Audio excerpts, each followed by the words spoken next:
What's up, everybody, and welcome to something new for Q1, and this is going to be the Sock Drawer Chronicles. Sock Drawer Chronicles. Don't judge me. Now, everybody normally goes quarter by quarter telling what they're carrying in their wallet for their particular credit card strategy, but what about what's in their sock drawer? So if you're a guy who has 40 credit cards, 20 credit cards, 12 credit cards, 50 credit cards, okay, great. I hear about the 4 that you have on you, but what's going on behind the scenes? Who knows?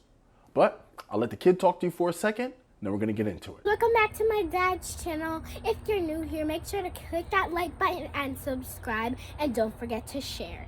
So, sock drawer cards, daily spenders. I mean, a lot of people sort of get it, but let's go ahead and define a sock drawer card.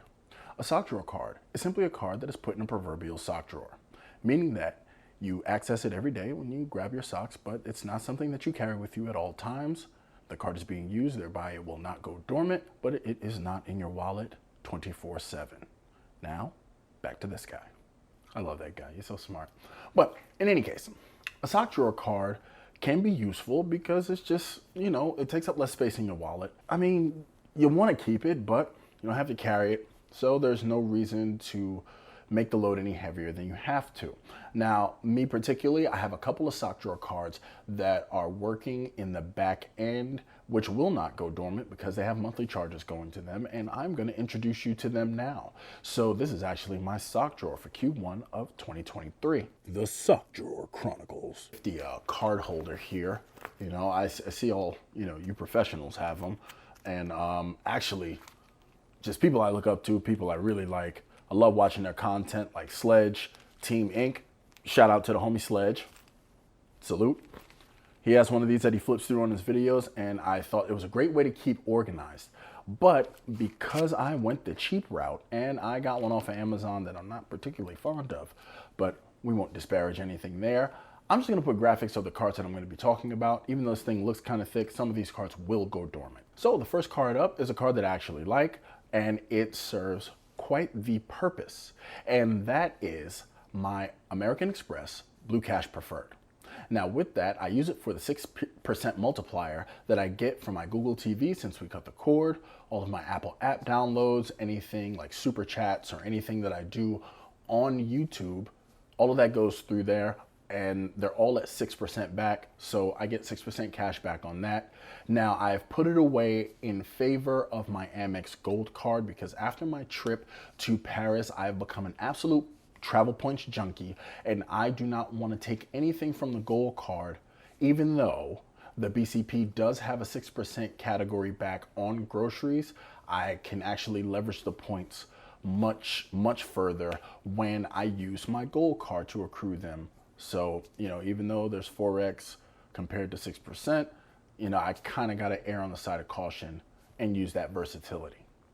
But other than that, the first year I got the annual fee waived. I actually did a review video on it. It's a pretty good card. So for the remainder of this year, it's just going to be handling streaming purchases just to offset the $95 annual fee that I do have to pay for it this year, and then I figure out what I'm going to do with it in January of 2024. Now, my next sock drawer card is going to be the Chase Sapphire Preferred.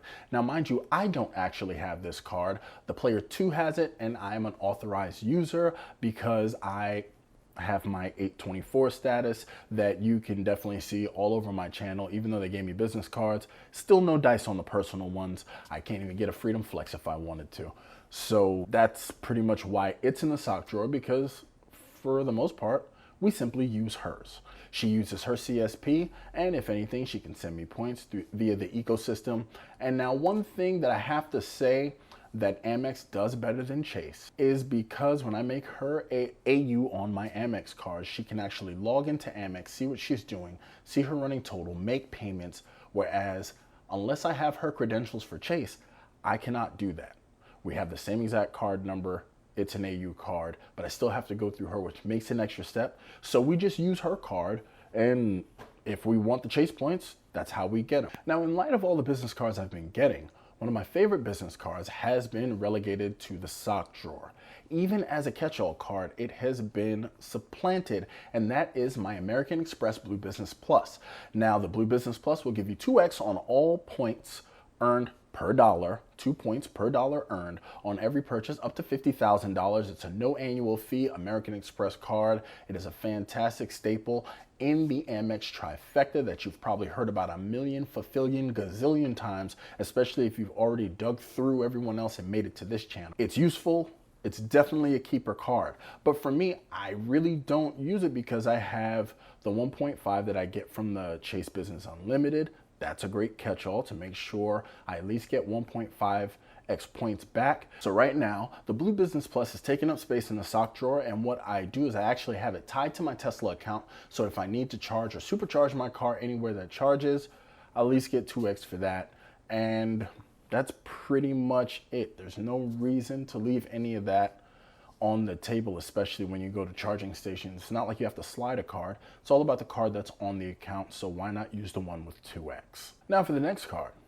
I have the Marriott Bonvoy Business from American Express. I have this card. I've actually gotten great use from it. I've earned almost 200,000 points, including the sign-up bonus when I got it last year in the spring.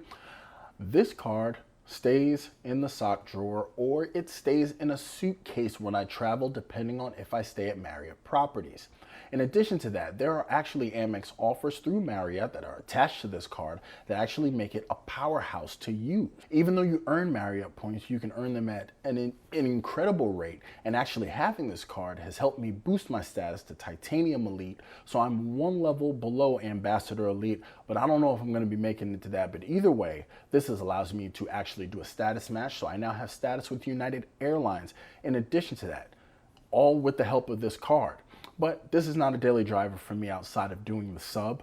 It has a $125 annual fee, and when that annual fee hits this spring, I will be privy to a free night at a Marriott property. There are some details there, but I'm not going to get into that. It's just a free night at a property. Trust me, it's not going to be one in the Maldives. So the fact of the matter is I actually took this card to France with me because after a positioning flight that I had to go to Atlanta and back from Atlanta, I actually stayed at Marriott properties for that.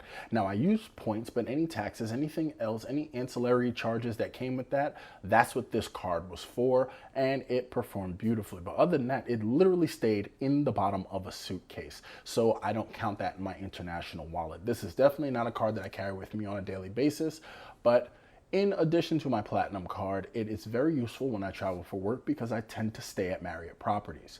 Now, I've been shooting at home, so I haven't been traveling well for work lately because you don't have that beige background behind me that they seem to love so much, but the card has given me great use. And pretty much aside from the fact if I decide to switch to become a Hilton loyalist, I will only really do loyalty to one program at a time so that I don't live outside of my means, but as of right now, it's doing its thing. This card's going to be a keeper card. Now, pretty much the last card of note that I have in the sock drawer, and its stay there is a little tenuous, is going to be my Amex Delta Blue card.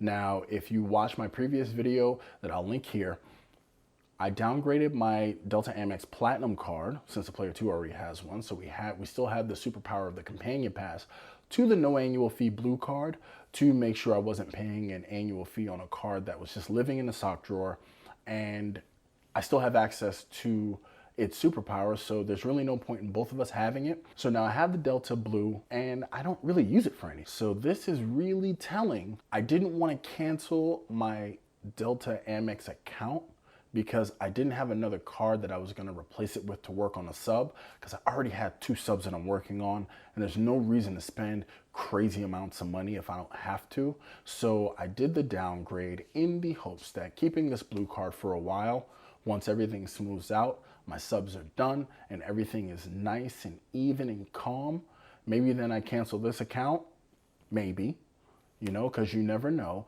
and I start working on something else. But there's really no rush to cancel it. It's a no annual fee card. It's not hurting me to keep it.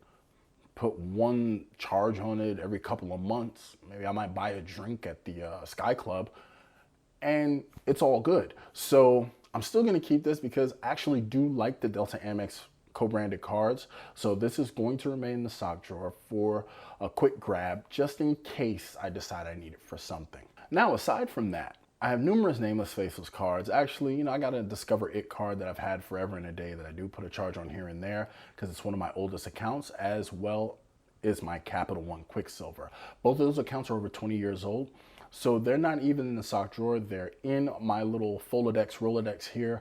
And every so often I'll put one charge on them because I want to keep those cards open for my average age of credit. But other than that, I have store cards from when I knew nothing about credit.